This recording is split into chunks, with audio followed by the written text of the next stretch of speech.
it was a huge wake-up call for me. Like, I was so blindsided to the fact that maybe I'm not shouting at a kid or all that I'm not doing, but I haven't appreciated the kid for whatever the kid has done. So then I started pausing, consciously building this habit of appreciating whenever the kids are doing something well. Tell them to make a video a month of whatever they have learned in the class and put it in your family WhatsApp group, which typically has a lot of senior citizens who are also looking for content.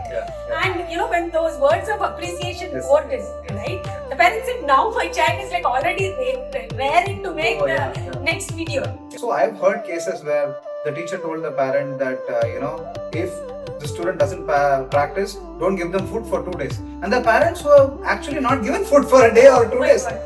I mean, that is like, and this happens. This is a real case, I'm telling you. We never tell a preschooler or a primary school child, okay, you don't like maths, let's stop maths. We feel, okay, maths or languages, something basic that the child needs to learn for at least till class 10, right? And then by that time, if the child clearly doesn't like, we are open to putting them in some other stream. I think with arts, it is the same thing. You know, some children take more time. We need to give them that time and space. You're listening to Tuning In, Conversations on Carnatic Music Pedagogy and Practice, a series brought to you by Vidyasubramanian Academy, co-hosted by Vidya Subramanian and Ramkumar R. Teachers have come to me and told us what we can do better in DSA, and I think that democracy is very important. Where, you know, the teacher, student, parent, and everybody has a new person that they can refer to. For example, like some teachers told me maybe 6-7 years ago that we should conduct music exams. And I come from a background where I have not taken a single music exam, and my initial thought was to brush it aside, saying, okay, exams are going to be another source of stress. But then when we consistently got that feedback from parents saying, you know, my child loves the class, but there is no formal testing, and you know, my child likes to sing, but she has no idea about any technical terms. You know, she's not ready to sit and listen to concerts. How do I work on that? That got me thinking. And we actually studied many music exams, both in India as well as abroad, and drafted a syllabus which has not only practical but also listening skills as well as theory in a very student-centric way, and where the exams are conducted very gently. And again, we have kept those as optional because I understand that there will be many students who feel they don't need that testing. You know, so that flexibility is always there. Flexibility is important, and the rigor also helps students learn, because now we can see our students who come through that process, their confidence is more. They are also motivated to continue for the long term. They come more regularly to the classes. Correct. And end of the day, right, like if we tell them, okay, what is the arohanam, avarohanam of this raga, they're able to say, because so much of reiteration and reinforcement has happened. And I think, you know, what works for person A need not work for person B. But as an organization, we should offer all these options. And to also continue, I also continue to learn. See, that is the same thing we were talking about, right? Where a teacher could come to me and discuss. I have been continuing to learn from Dr. Subramanian, who's a wonderful mentor and a very open-minded artist. And I've also had the privilege of doing some great fellowships like the Aspen and Vital Voices Fellowship, where I have been in a cohort of very diverse people. And I've learned a lot from what people have experienced in their own organization. And I'm sure as a CEO coach, whatever you have experienced as a coach has helped you become a better Mridangam instructor and vice versa. Right? Of course. I mean, I think the discipline, it's always like these disciplines kind of merge somewhere. You can always transpose learnings, and like I said, I mean, I do have different people I go to discuss what I'm doing, and every time it's been and I specifically remember this one specific example. It was COVID had just started, and everything was going online. So I work-wise, I was already doing quite a bit of things online. I used to work from home and all this stuff. But I signed up for this specific workshop by this gentleman called Anand Kasturi. Okay. So Anand's a very good trainer, facilitator and coach, and he's very good at adopting technology. So what he would do is like he would do this small workshops where he would say, hey, you know what, see how I'm using tech in my training and all. So I immediately signed up for the workshop. And one of the things in the workshop was towards the fag end of it, we had to record. So there were people from different walks of life who came. I was like a music teacher and a coach who came. There were people from different walks of life. And one of the things Anand asked us to do was that, send like a 10-minute video clip. It could be an in-person thing or an online thing, but because this is an online thing, he said preferably online. You're taking a class or you're presenting in a meeting or whatever, send a 10-minute clip and let's all sit together, watch it and, not roast in a sense of roasting, but just tell what happens.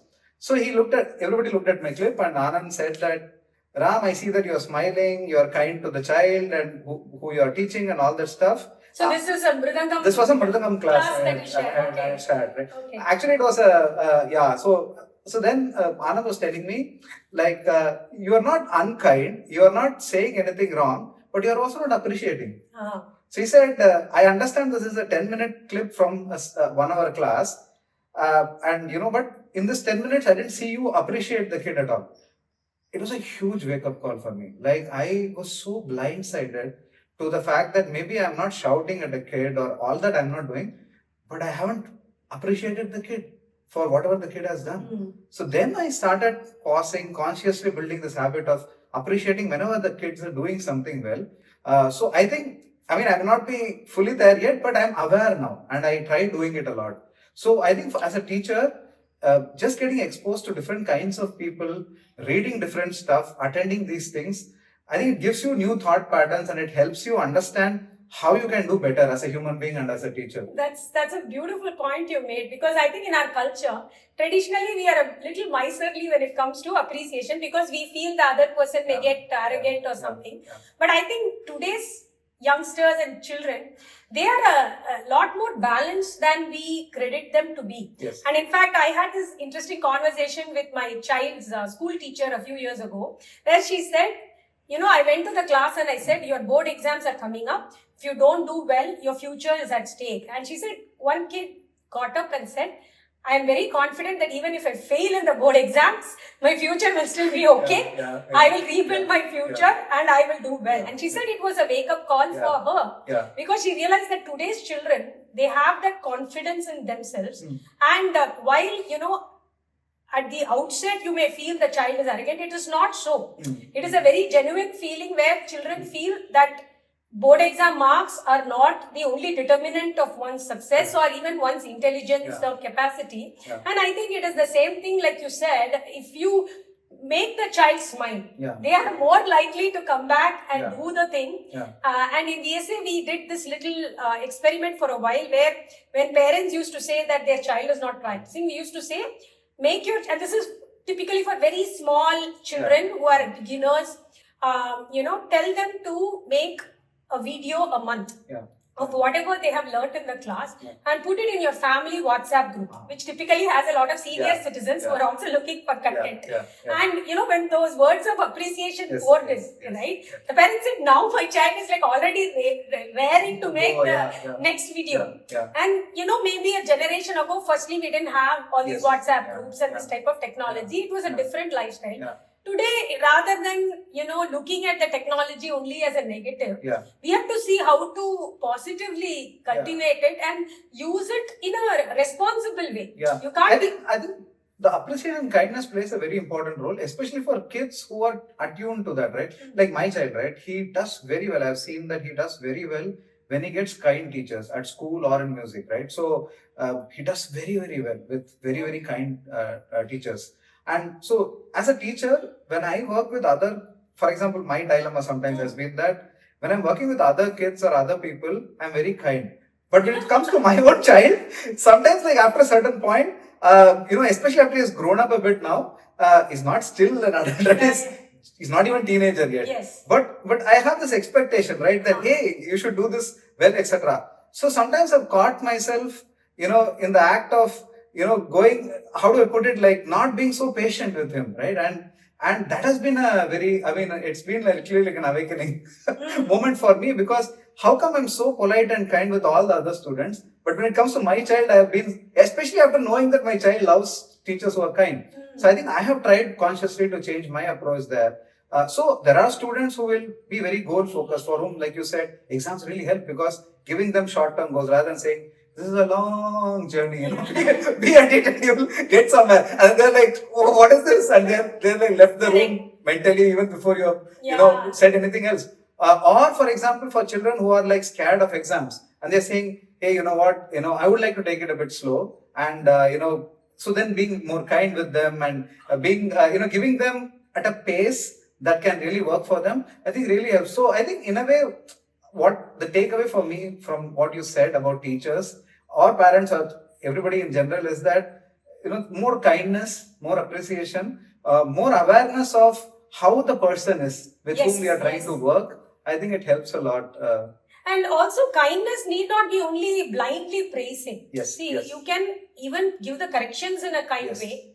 And if the student asks something that you have not thought of, right, rather than brushing it aside and putting yourself on a higher pedestal, it requires a lot of humility to do it. But I think if we step back and actually say, hey, that's not a bad idea, why don't we try it? And that often works. And the fact that you're actually listening to your student, it gives them that sense of you know, self-respect, the sense of, you know, hey, you know, my teacher cares for me. You know, sometimes students genuinely have difficulties, even continuing with the classes. And if we are kind to them and say, hey, take a break, come back when you can, nothing is going to get lost. Actually, they do come back, you know, rather than saying, okay, you should not be doing this. And somewhere I think it's also the responsibility of parents to talk to their children and figure out how is it going for them with the teacher. Because especially in Carnatic music and Hindustani music, we tend to give the guru exalted status, which is absolutely fine because the guru really knows the subject well.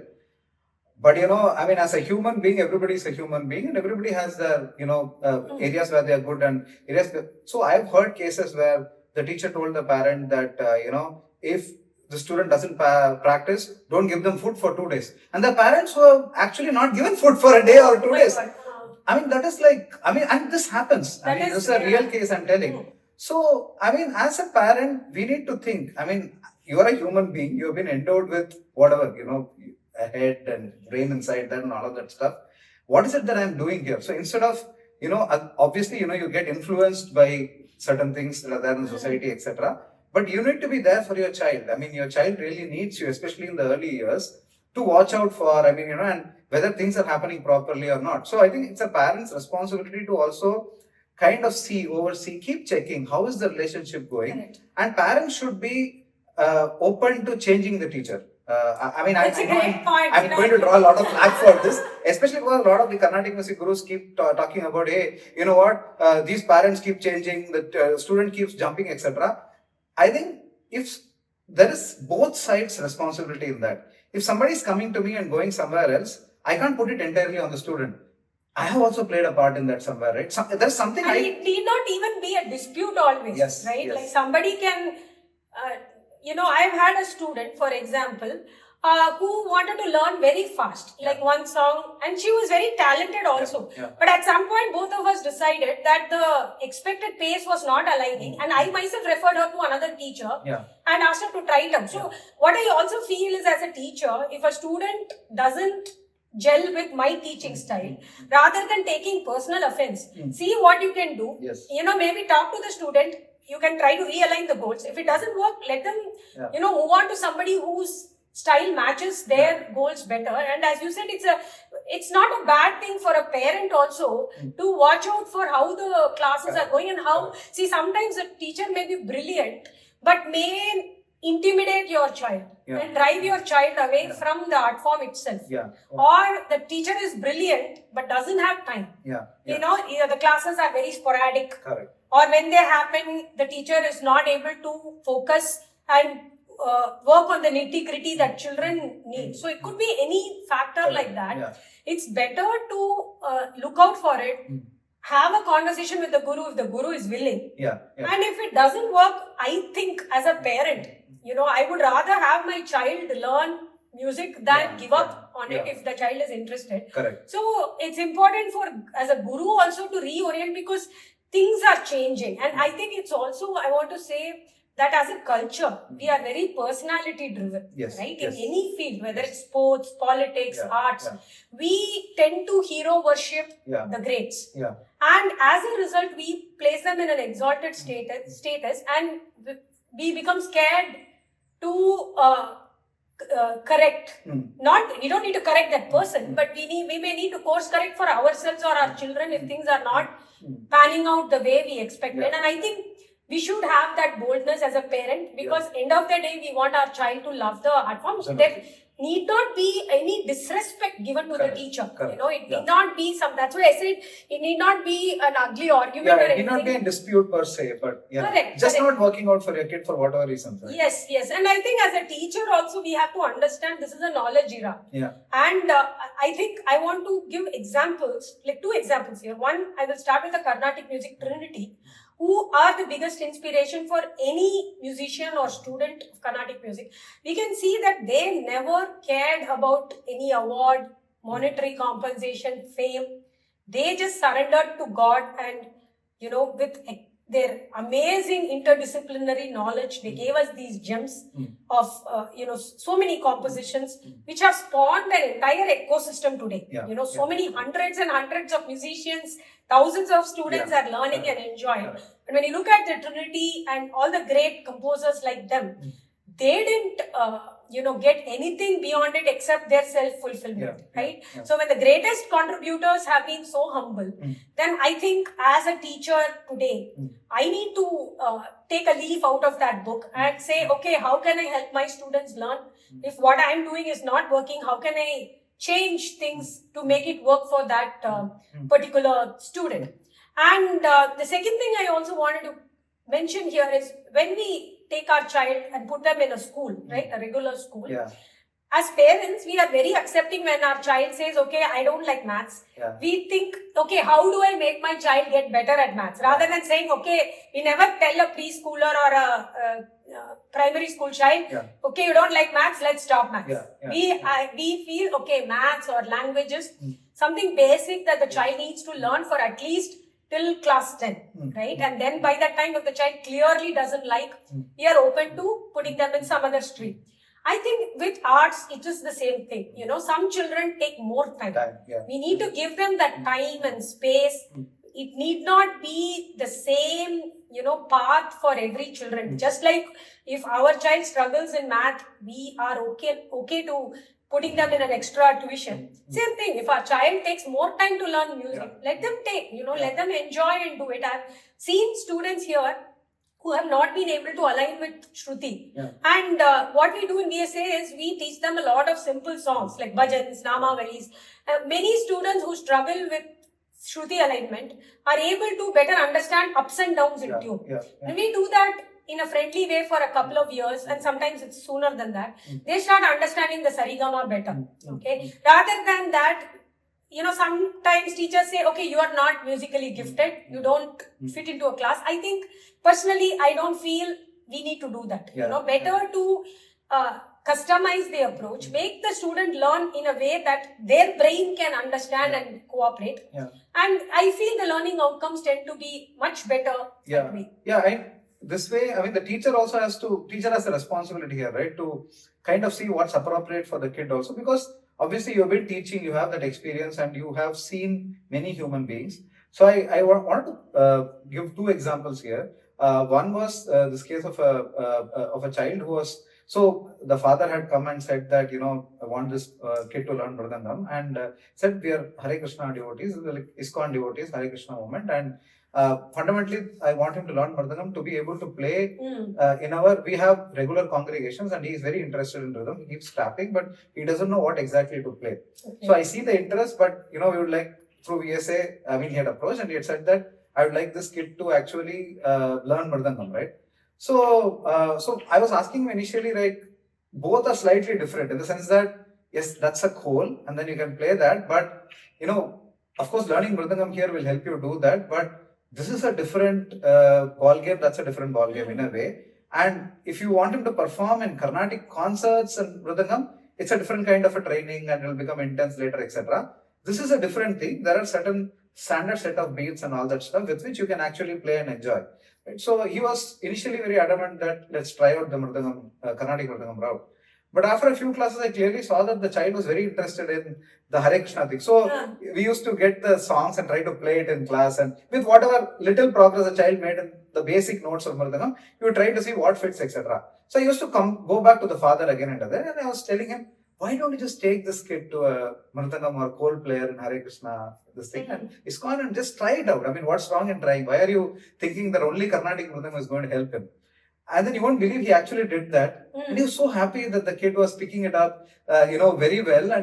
And the kid started playing in a couple of months, started accompanying the songs. And then I said, why do you want to then, continue this? So I think the teacher has to be somewhere a bit unselfish. Right? The teacher has to look out for the kid. And even if it be so that, you are losing the class or you're losing the student, I mean, you have to do what is in the best interest of the kid and yourself, because if the kid is pursuing this without interest, anyway, the relationship is going to break one day. You're not going to be happy taking the class. So why continue that thing, right? So that was one example clearly, that I wanted to give. And there are other examples also, similar things. Like, for example, there are singers who would come and say, our talam is not, I'm not able to put talam properly, especially when it comes to certain tougher talams or not so common talams. If we are struggling to put talam, and our teacher told us that we should go and learn Mridangam. So I'm like, okay, but why do you need to go and learn Mridangam for this, right? Because Mridangam is a separate instrument you have to master. It's like some teachers say, you're singing and your note positions are not proper, so go and pick up an instrument like violin, you will get. Okay, but violin is an instrument to master separately. Especially when you're time constrained, right? Yeah. Like you. And it's like, I'm time constrained. I already don't have time to practice this. And then my teacher is telling me, go do this, right? Rather than that, I mean, the teacher themselves can help them. Or just go for a few classes to somebody who is very good at rhythm. Yeah. And then, so that's happened, right? I mean, VSL, we've got people who came and said, our own vocal students, I sent you for Konnapol. And I can see the. And they came up and then they've gone back. So, one of the things I think as teachers we have to do is, we don't possess or control anybody. It's their journey, it's their life. I mean, it's their life and we are coming and this relationship is there for some time. But I can't think that I'm going to be with them their whole life or I control their whole journey and they have to learn only from me. I mean, the more I fall into this trap, the more disappointed I'll become because, I'm going to face situations where this is not going to be true. And we are also not perfect ourselves. Absolutely. See, that is the thing. Like I draw inspiration from this workout video called Body Project. Okay. And that guy keeps on talking about progress. And in their videos, they feature people who are not perfectly fit. There are people who are in different stages of their fitness journey. And I think for me personally, that's been an inspiration because when we put out our student showcase videos, sometimes people ask me, okay, why did you feature this student? She or he has a long way to go. And my answer is, I am not only looking to feature the prodigies and people who are already great performers. I want to feature people at different stages in the journey because we have all taken a journey to get where we are and we are still continuing. And as a teacher, I think if I am really honest to myself, I should understand that I am also continuing to learn and improve and my students will also do the same. And therefore, by showcasing people who are at different stages, we can actually inspire more people to learn classical music. Because I think one of the challenges I see today in this world is there are fabulous performers, very, very brilliant people who, take my breath away by their talent. But the listener base has not grown commensurate to that. When we go to many great concerts where the hall is like 20% full or 10% full. And it's also very difficult for one to make a sustained livelihood as a performer. Only the art form can sustain only a few artists and there is a lot more talent. So we have to give space to more people who can actually go and engage as listeners, as amateur level singers.